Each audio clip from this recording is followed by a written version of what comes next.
আজকে আমরা Microsoft এক্সেলের advance course শুরু করতেছি।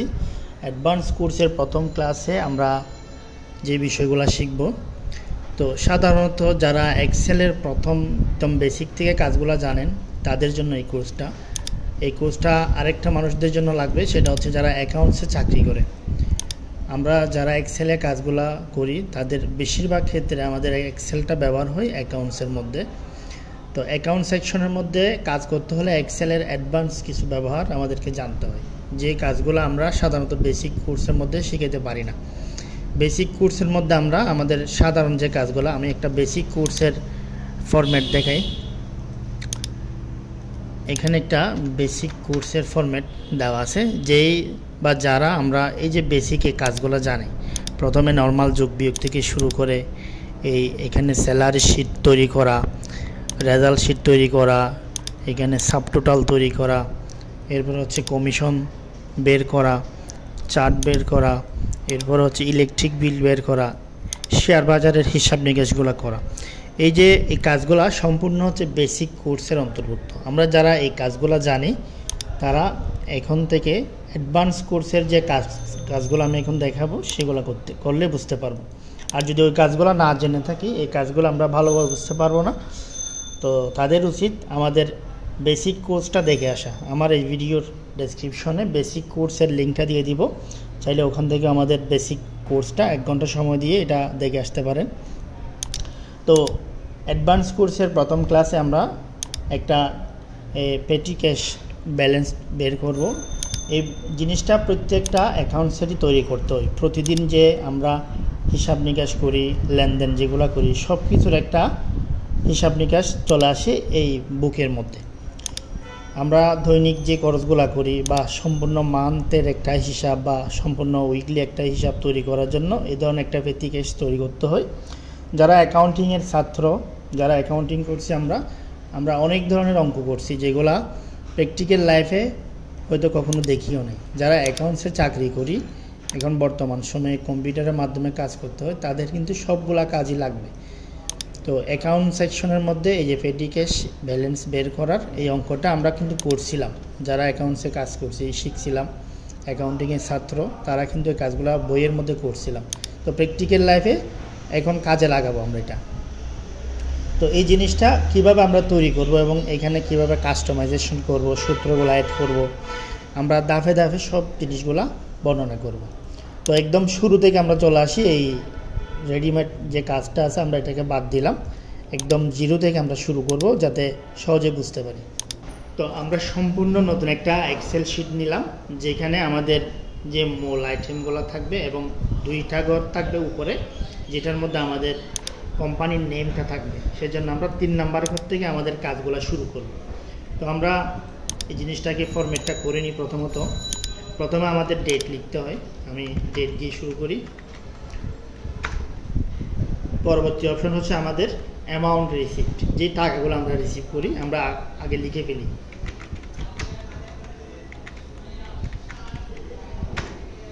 পরবর্তী অপশন হচ্ছে আমাদের আরেকটা ডেট লিখতে হবে, যেটা হচ্ছে আমাদের খরচের তালিকা তৈরি করব।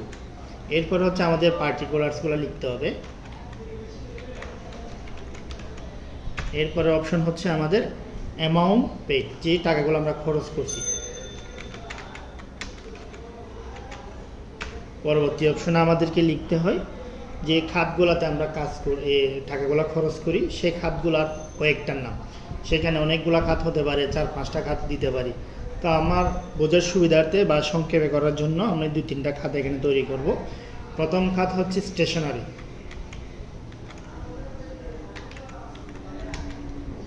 স্টেশনারি এর সাথে অ্যান্ড যুক্ত করতে পারি প্রিন্টিং, কারণ আমাদের অফিসে যতগুলো প্রিন্টিং ম্যাটেরিয়ালস কিনতে হয় সেই জিনিসগুলো স্টেশনারি খাতের মধ্যে চলে আসে। পরবর্তী আমরা এগুলো একটু বড় করে নিব, আমাদের যে কলামগুলোতে যত বড় করতে হয় সেটা আমরা এখান থেকে করে নিব। এখানে পার্টিকুলার, এটার জন্য অবশ্যই বড় করতে হবে।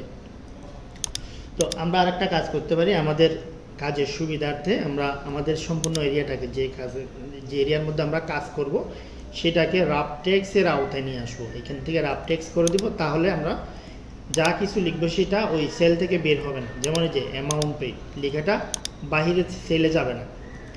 তো পরবর্তী অপশনের মধ্যে আমরা আরেকটা খাতের নাম লিখি, এটা হচ্ছে বিল। পরবর্তীতে আমরা ডেলিভারি, পরবর্তী আমরা আরেকটা লিখি কুরিয়ার।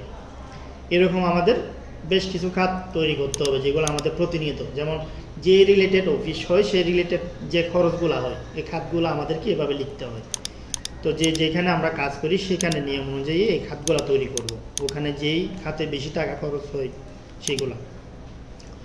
এরপর হচ্ছে আমরা উপরে আমাদের যে প্রজেক্টের নামটা লিখে দিব, যে এটা নাম কি, এই কাজটা যে করতেছি এটার নাম কি। এটা করার জন্য আমরা প্রথমত উপরে চলে আসি। উপরে আমরা এটার নাম দিব যে একটা কোম্পানির নাম দিতে হবে, যেমন ABC।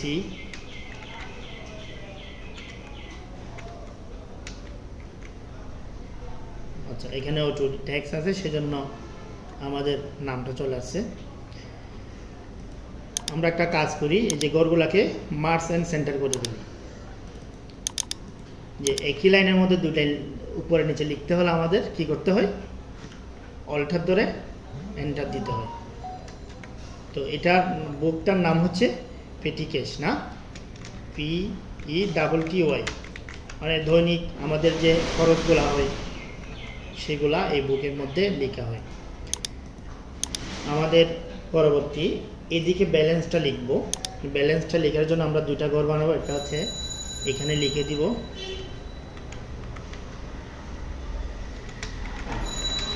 ব্যালেন্স, নিচের ঘরে আমরা ব্যালেন্সটা বের করে বসাবো। তো এই পর্যন্ত আমাদের এটা সম্পূর্ণ মার্জ এন্ড সেন্টার করে দিব। আরেকবার বাদ করে দিলাম, লিখাগুলোকে আমরা ঠিক সেন্টারে করে দিলাম এবং এগুলাকে একটু উপরে তুলে দিলাম। তো এই ঘরটা একটু বড় করে দিই। আমরা জাস্ট প্রজেক্টটাকে আমাদের মতো করে সাজিয়ে নিব।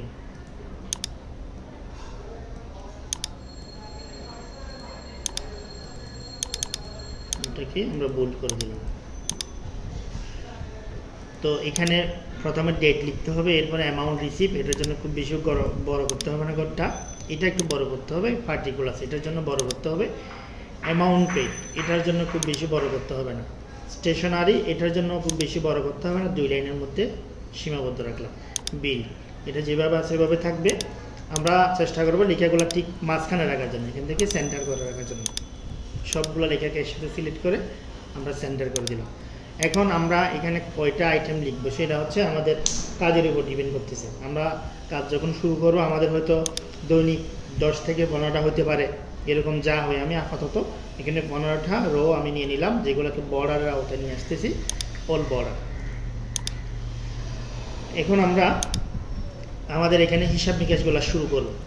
যে একজন অ্যাকাউন্টসকে প্রথমত মাসের শুরুতে কিছু টাকা দেওয়া হয় কোম্পানি থেকে, যে টাকাগুলো তার বিভিন্ন খাতে খরচ করতে হয়, যে দৈনিক যে খরচগুলো হয় সেটার জন্য প্রথম যে টাকাটা দেওয়া হয় সেটা আমরা ব্যালেন্স হিসাবে রাখবো, যে প্রথম যে টাকাটা আমরা হাতে পাবো। তো এটার জন্য আমরা এখানে ডেট বসাই দিই। প্রথম যে ডেটে টাকাটা আমাদেরকে দিচ্ছে, ধরো আমাকে মাসের 1 তারিখে, যেমন জুলাই মাসের 1 তারিখে এটা আমাকে দিচ্ছে, তাহলে আমি জুলাই 1/25 লিখে দিলাম। এই তারিখে আমার হাতে টাকা দিল 50,000 টাকা, এটা আমাকে কোম্পানি থেকে দেওয়া হলো। সেই টাকাটা এখন আমাকে খরচ করতে হবে। খরচ করার জন্য আমরা এদিকে, এটা হচ্ছে আমাদের খরচের তালিকা, এইখান থেকে এখানে একটা বাড়তি কর আছে, এটাকে সহ আমরা এগুলোর সাথে অ্যাড করে দিতে পারি। মার্জ সেন্টারে ক্লিক দিলাম, আরেকটা ক্লিক দিলাম, কেটে গেছে। তো এখন আমরা যে খরচগুলো করি, যেমন আমি 2 তারিখ এসে একটা খরচ করলাম,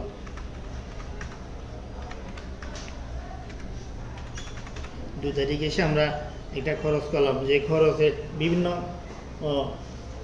খাত থাকতে পারে, যেমন প্রথমে আমরা কি নিলাম, যেমন ওয়াইফাই বিল দিলাম। আমাদের ওয়াইফাই বিল দিতে হয় না অফিসের, ওয়াইফাই বিল, আমরা ওয়াইফাই বিলটা দিলাম। এরপর হচ্ছে যে টাকাটা দিলাম সেই টাকাটা আমরা এখানে লিখে দেবো, যেমন আমি 1500 টাকা ওয়াইফাইয়ের বিল দিলাম। তো এই জিনিসটা আমরা কোন খাতের মধ্যে দিব, এখানে যতগুলা খাত আছে তার মধ্যে থেকে বিল আমরা যেহেতু এটা একটা বিল আকারে দিতে হয়, সেজন্য এটা আমরা বিল খাতের মধ্যে বসে দিব যে এখানে 1500 টাকা। এরপরে আমরা অন্য অন্য যে জিনিসগুলো আমাদের খরচ হয় সেগুলো আমরা লিখবো দেখে দেখে কয়েকটা। যেমন আমার অফিসের জন্য কিছু বুক কিনতে হয়েছে, তো ওই পরবর্তী ডেটে আমি 10 তারিখ 7 মাস 2025 এখানে আমি 25 সংক্ষেপে লিখে দিলাম। তো আমি বুক কিনলাম, বুকের জন্য যে একটা টাকা দিতে হয়েছে, যে এখানে 2000 টাকা খরচ হয়েছে আমার বইয়ের জন্য, তাহলে এই জিনিসটা আমরা স্টেশনারি অ্যান্ড প্রিন্টিং এই খাতার মধ্যে বসাতে পারি। এখানে জাস্ট বসে রাখা, এইগুলার মূল হিসাব হচ্ছে আমাদের যে টাকাটা পেড হচ্ছে সেটা। তো এখানে আমি বসে দিলাম যে 2000 টাকা, যে টাকাটা আমরা খরচ করছি। তো এই জিনিসগুলো দিয়ে আমরা মাস শেষে কোন খাতে কত খরচ হচ্ছে সেই জিনিসটা বের করতে পারবো, এই যে জিনিসগুলোর মাধ্যমে এটা দেখতে পারবো। তো এখন আসি পরবর্তী অপশনে। অন্য একটা ডেটে গিয়ে আমি 15 তারিখে গিয়ে আরেকটা খরচ করলাম, সেটা হতে পারে অফিসের জন্য এই বা অফিসের ভাড়া দিলাম। আমি অফিসের ভাড়া দিতে হয় না, আমাদের অফিসের যে ভাড়াটা দিতে হয়, যেমন আমি অফিস ভাড়া এটাকে আমরা লিখলাম অফিস রেন্ট, অন্য নামেও এখানে লিখতে পারে, অফিস ভাড়া যেটা প্রচলিত নাম। তো নামটা লিখে আমরা অফিসের যে ভাড়াটা, যেমন এখানে আমি 20,000 টাকা দিলাম, 20,000 টাকা এখানে অফিসের ভাড়া হিসাবে দিলাম। তাহলে এটা আমরা এখানে এটা কোনো স্টেশনারির মধ্যে পড়ে নাই, এটা ডেলিভারির মধ্যে পড়ে নাই, কুরিয়ারের মধ্যে পড়ে নাই, এটা হচ্ছে একটা বিল, আমরা বিলের মধ্যে বসে দিলাম। তো এখানে 20,000 টাকা বসে দিলাম। তো এভাবে আমরা আরও একটা ডেট দিয়ে আরও কিছু অপশন যোগ করে দিই। এখানে ধরো আমাদের অফিস ক্লিন করতে হয়, আমি অফিস ক্লিনারের কাজ করার জন্য টাকা খরচ করলাম। এখানে 20 তারিখে এসে অফিস ক্লিনের জন্য আমরা খরচ করলাম 2000 টাকা। এই টাকাটা আমরা এখানে এটা কোন জায়গার মধ্যে, যে কোনো একটা জায়গার মধ্যে বসে দিতে পারি, যাতে আমরা হিসাবটা তুলে ধরতে পারি। এখানে কুরিয়ার ডেলিভারির মধ্যে পড়তেছে না, বিল যেহেতু অন্য কোথাও পড়তেছে না, আমরা বিলের মধ্যে তুলে দিই এটা 2000 টাকা। তাইলে আমরা এভাবে প্রতিদিন যা খরচ করি সে টাকাগুলো আমাদের এই পেটি ক্যাশ বুকের মধ্যে লিখতে হয়। দিন শেষে বা মাস শেষে আমাদেরকে এই হিসাবটা দেখাতে হয় যে আমাকে দেওয়া হয়েছে এই টাকাটা থেকে আমি এই খাতে এই টাকাটা খরচ করছি। তো এখন এই যে জিনিসগুলা করার পরে আমাদেরকে জিনিসটা অটোমেটেড সিস্টেম করতে হবে, যে অটোমেটিক্যালি কোন খাতে কত টাকা খরচ করছি এবং এটা যোগফল বের হয়ে আমাদের এখানে যে ব্যালেন্সটা থাকবে সেটা অটোমেটিক চলে আসবে। ওটা করার জন্য আমরা এই যে এখানে একটা ব্যালেন্সের ঘর রাখছি, আমরা এই ঘরটাকে আরেকটু বড় করতে পারি চাইলে। এখানে ব্যালেন্সটা বসবে আমাদের। তো ব্যালেন্সটা বসার জন্য আমরা প্রথমত এই যে আমাদের লাস্ট এই পর্যন্ত আছে, আমি একটা কালার দিয়ে দিই বোঝার সুবিধার্থে, যেখানে একটা ভিন্ন কালার দিয়ে দিলাম। এগুলো হচ্ছে আমার হেডিং, এগুলো তো আমি ভিন্ন একটা কালার দিয়ে দিলাম। তো হিসাব শেষে আমাদের যা কিছু হবে সব কিছু অটোমেটিক যোগ হয়ে আমাদের এখানে চলে আসবে। নর্মালি আমরা যখন যোগ শিখছিলাম আগে, তখন আমরা এখান থেকে যদি এই পর্যন্ত যোগ করতে হয় 2 নিয়মে শিখছিলাম। একটা হচ্ছে অটো সাম, এখানে অটো সামে ক্লিক করে দিলে যোগফলটা চলে আসতেছে, অথবা আমরা এখানে ম্যানুয়ালি যদি লিখতে চাই যে ইকুয়াল সাম প্রথমের ঘর থেকে শেষের ঘর পর্যন্ত তুলে দিতে হবে দুইভাবে।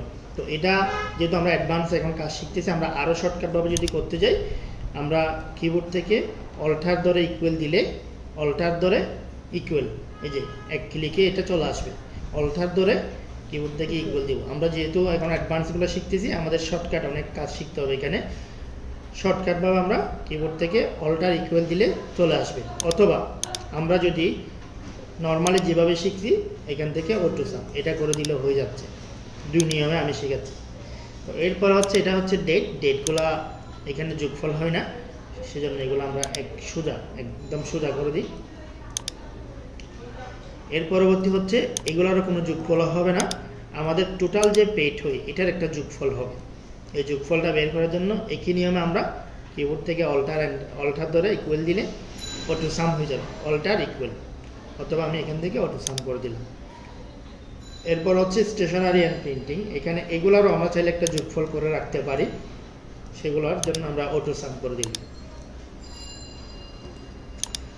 তো এই ডেলিভারি খাতে এখানে কোনো টাকা বসে না, যখন বসবে এখানে অটোমেটিক্যালি চলে আসবে। তো এখানে যেহেতু কোনো অ্যামাউন্ট বসে না, সেজন্য উপর থেকে অটোমেটিক্যালি ফিল হচ্ছে। আমরা নর্মালি যদি এটাকে সাম করতে চাই, ইকুয়াল দিয়ে সাম লিখে ব্র্যাকেটের মধ্যে লিখতে হয়, এখান থেকে প্রথমের ঘর থেকে শেষের ঘর পর্যন্ত যেভাবে সিলেক্ট করে দিলে অটোমেটিক্যালি হয়ে যাবে। আমরা এন্টার দিয়ে দিব, যোগফলটা চলে আসবে। এখানে যদি কোনো অ্যামাউন্ট বসে পরবর্তীতে, যেমন আমি একটা অ্যামাউন্ট বসে দেখে, অটোমেটিক এখানে যোগফলে চলে আসবে। তো সেমভাবে এটাতেও আমি করব, এখানে যেভাবে করছি সেমভাবে আমি যদি এটাতে করি, শর্টকাটভাবে যদি করতে যাই, আমি এটাকে এর দিকে টেনে দিলে হয়ে যাচ্ছে, এখানে টেনে দিলেও হয়ে যাচ্ছে। এই ঘরের নিয়ম অনুযায়ী এটা হয়ে যাবে, আমাকে আর এখান থেকে করতে হচ্ছে না। সেম কাজটা আমরা এখান থেকে যদি এটা করার পরে থেকে সম্পূর্ণ টেনে দিতাম, তাও হয়ে যেত। যেমন আমি এগুলো কিছুই করিনি, ধরে নিলাম আমি শুধুমাত্র একটা করছি, একটা করার পরে এগুলো সবগুলোকে একই নিয়মে যোগ করতে হবে উপরের সবগুলো ঘরকে। তাহলে আমরা একই কাজ বারবার না করার জন্য এটাকে করার পরে আমরা এখান থেকে যে ফিল করে দিব, আমরা নিচ থেকে ফিল করে দিব এটাকে। তো এখন এখানে যদি কোনো অ্যামাউন্ট বসে, সেই অ্যামাউন্টটা আমার নিচে চলে আসবে। তো এটা হচ্ছে আমাদের টোটাল ফিগারটা। তো এখান থেকে আরও কিছু কাজ আছে, সেই কাজটা আমরা এখন করব। ব্যালেন্স, আমাদের হাতে যে টাকাটা দিছে সেই টাকাটা এখানে আছে, এই টাকা থেকে আমরা এই টাকাগুলো খরচ করতেছি। তো এখানে তো ছোটো ছোটো অনেক অ্যামাউন্ট আছে, আমরা সবগুলো এক জায়গায় পাচ্ছি, এই জায়গায় সবগুলো অ্যামাউন্ট যোগ করে আমাদের নিচে এই জায়গায় চলে আসছে। এখান থেকে আমরা কি করব, এই এই খরচের যে টোটাল অ্যামাউন্টটা আমাদের যে টাকাটা দিতে, সেটা থেকে বাদ দিয়ে দিব। তো ওই জিনিসটা বাদ দিয়ে আমাদেরকে দেখাতে হবে হাতে আমার কত টাকা আছে। আমাকে যে টাকাটা দিছে সেখান থেকে খরচ করার পরে আমার হাতে এখন কত টাকা আছে, অথবা আমি এখানে পেটি ক্যাশ ব্যালেন্স যেখানে লেখা আছে এই জায়গায়, এখানে আমরা আমাদের ভাষায় যদি বলি ক্যাশ ইন হ্যান্ড, মানে আমার হাতে যা আছে এখন বর্তমানে সেই টাকাটা আসবে এখানে। তো এখানে আমরা ওই সূত্রটা বসে দেওয়ার জন্য শুধুমাত্র এই যে প্রথম অ্যামাউন্ট যেটা আমাদেরকে দিছে, এই অ্যামাউন্টের ঘরের নামটা হচ্ছে এখন B4 মাইনাস, এখন খরচের ঘরটার নাম কি, এই যে এটা E15। এইটা থেকে যখন এটা বাদ যাবে, বাকি যে টাকাটা থাকবে সেটা হচ্ছে আমার ক্যাশ অন হ্যান্ড, আমার হাতে যে টাকাটা বাকি আছে। তো পরবর্তীতে যদি আমরা এখানে আরও কিছু যুক্ত করি, যেমন আমি এখানে আরও কি যুক্ত করতে পারি, আমি টিফিন কস্ট যুক্ত করতে পারি। যেমন পুরো মাসের যে টিফিন কস্ট হয় আমাদের, আমি মাসের 30 তারিখে গিয়ে 30/5/30/7, আমরা 7 মাসের হিসাব করতেছি, যেহেতু জুলাইয়ের 7/2025 আমি ফুল মান্থ টিফিন কস্ট লিখে এখানে আমি বসাই দিলাম। ডেইলি যদি 200 টাকা করে হয়, মাসে 6000 টাকা টিফিন কস্ট আছে। তো আমি 6000 টাকা বসাই দিলাম, এটা একটা বিল করে দিলাম। বিলের মধ্যে মূলত বিলের অ্যামাউন্টে কোন জিনিসগুলো পাই, যে এই টাকাটা পেড করার পর আমরা একটা বিল পাই, যে টাকাটা যেমন ওয়াইফাইয়ের বিল, পানির বিল, ইলেকট্রিক বিল, এগুলো দেওয়ার পর আমাদেরকে একটা বিল দেওয়া হয়। বা আমি দোকানে কোনো একটা বিল দিলাম, তারা আমাকে একটা ক্যাশ মেমো দিল, ওই বিল যেগুলো আমার হাতে আছে, যেগুলো বিল সহকারে আমার কাছে আছে, সেগুলো আমরা বিলের মধ্যে বসাই দিই। তো এখানে আমি 6000 টাকা বসে দিলাম। তো এই যে 6000 টাকা বসানো মাত্র টাকাটা এখানে চলে আসছে এবং এখান থেকে মাইনাস হয়ে গেছে। যে এইখান থেকে 6000 টাকা যখন ছিল না, যেমন এটা এখান থেকে কেটে দিলাম। এখন আচ্ছা, একটা জিনিস খেয়াল করি, 6000 টাকাটা এখানে আসছে না, এটা এখানে বসছে। আচ্ছা, এখানে একটা জিনিস বলেছে, এইখান থেকে আমি এখান থেকে যদি 6000 টাকাটা কেটে দিই, আমার এখানের অ্যামাউন্টটা চেঞ্জ হয়ে গেছে। এখানে যদি 6000 টাকা বসে দিই আবার, তাহলে অটোমেটিক এখানে যোগ হয়ে যাচ্ছে এবং আমার হাত থেকে চলে যাচ্ছে, আমার ক্যাশ থেকে চলে যাচ্ছে এটা। তো এখন এই মাস শেষ হয়ে গেছে, কিন্তু আমার হাতের সব টাকা শেষ হয় নাই। এমনও হতে পারে পরবর্তী মাসে এসে আমাদেরকে আবার হিসাবটা করতে হবে, আরেকটা হিসাব। তো এই যে হিসাবটা, আমরা প্রতি মাসের হিসাবটা যদি এভাবে রেকর্ড রাখতে চাই, 12 মাসের জন্য 12টা এভাবে হিসাব রেকর্ড রাখতে চাই, তাহলে আমাদেরকে সেম হিসাব, যেমন এটার নাম দিলাম আমি, এটার নাম দিয়ে দিলাম জুলাই, এটা জুলাই মাসের হিসাব। তো পরবর্তী মাস আমাদেরকে দিতে হবে জুলাইয়ের পরে আগস্ট, জুলাইয়ের পরে আগস্ট, আগস্টের মধ্যে সেম এরকম একটা বই আমাদেরকে করতে হবে, হিসাব আমাদেরকে করতে হবে। কিন্তু এখানে আমাদের যে টাকাটা আছে সেই টাকাটা ওই হিসাবে যুক্ত করতে হবে। এখন কিভাবে আমরা করব?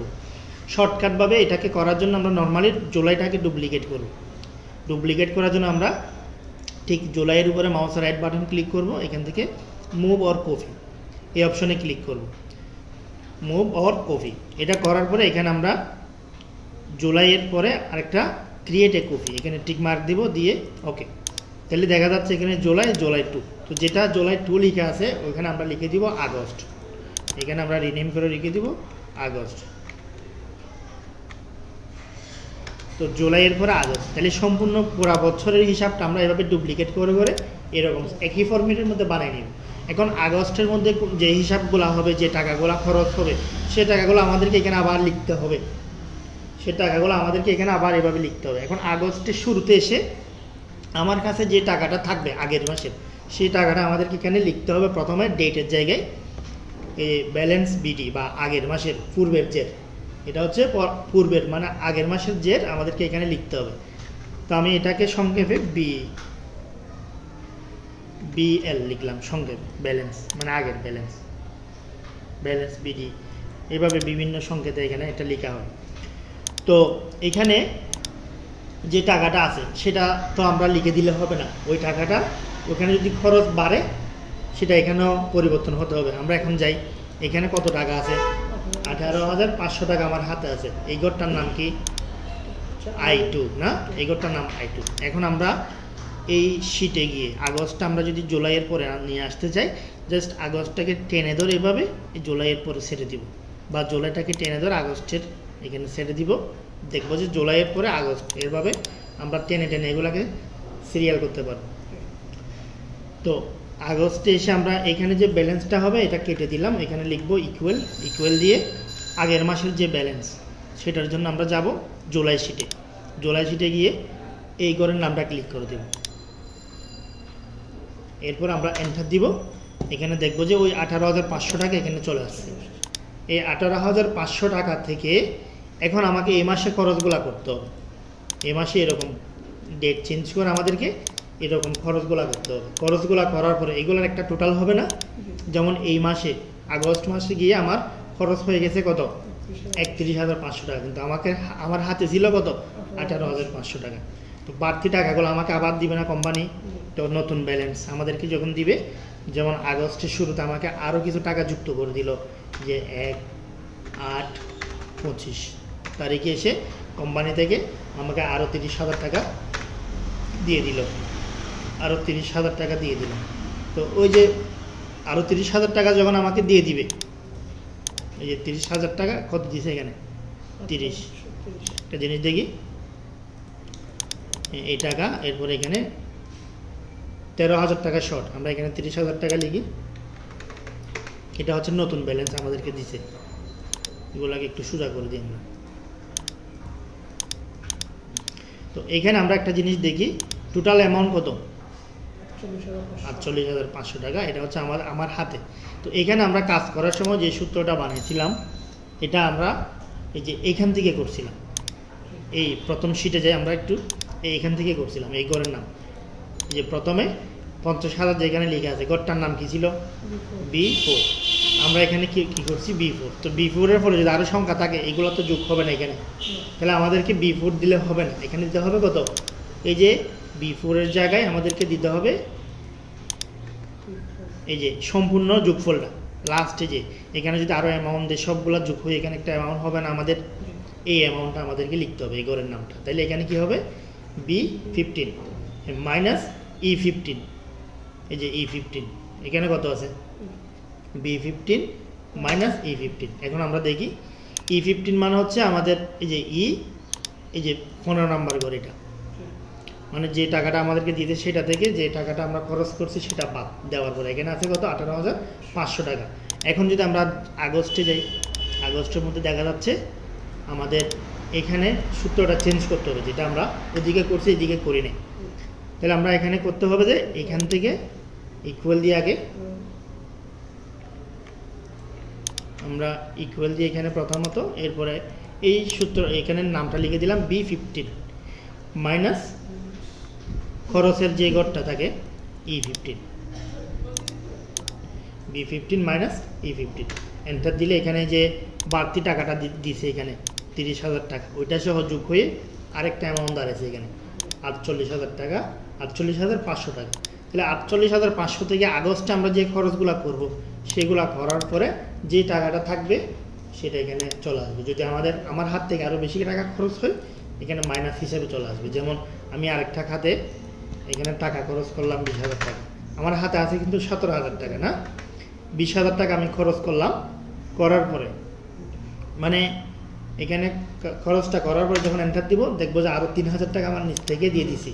তো এই টাকাটা কোম্পানি থেকে যখন পরবর্তী মাসে দিবে আমরা অ্যাডজাস্ট করে নেব, অথবা কোম্পানি থেকে এই মাসের 30 তারিখে বা 28 তারিখে এসে, এটা 8 মাসের হিসাব 2025 এসে আমি যে টাকাটা শর্ট ছিল 3,000 টাকা কোম্পানি আমাকে দিয়ে দিয়েছে, যে 3,000 টাকা দিয়ে দিয়েছে যে আমার পকেট থেকে যেগুলো আমি খরচ করছি।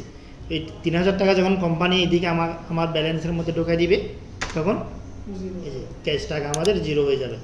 মাস শেষে আমাদের যে টাকাটা হাতে থাকবে বা আমাদের থেকে যাবে সেই জিনিসটা তথ্যটা আমরা এখানে দেখতে পাবো। তার জন্য আমাদেরকে সঠিক সূত্রটা ব্যবহার করতে হবে এখানে। তাহলে সূত্রটা আমরা কীভাবে করছি, এখানে শুধুমাত্র যোগ বিয়োগের কিছু কাজ, এটা করার সময় অনেক চিন্তা করতে হবে যে কোন কোন জায়গা থেকে আমাদেরকে করতে হবে।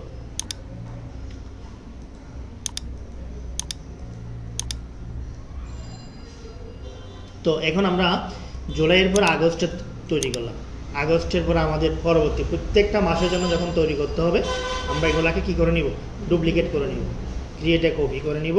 তাহলে আমাদেরকে বারবার করে এই জিনিসটা তৈরি করতে হবে না, একবার যখন তৈরি করে নিব সূত্রটা, এর পরবর্তীতে সেম জিনিসটা বারবার ইউজ করতে পারবো। প্রতি বছর প্রত্যেকটা মাসে আমরা এটা ব্যবহার করতে পারবো আমাদের ক্যাশ ব্যালেন্সটা দেখানোর জন্য। তাইলে এটা হচ্ছে একটা পেটি ক্যাশ, যেটা আমাদের অ্যাকাউন্টসে যারা কাজ করে তাদের জন্য প্রতিনিয়ত লাগে। এটা এরকম একটা হিসাব তাদেরকে প্রতিনিয়ত দিতে হয়।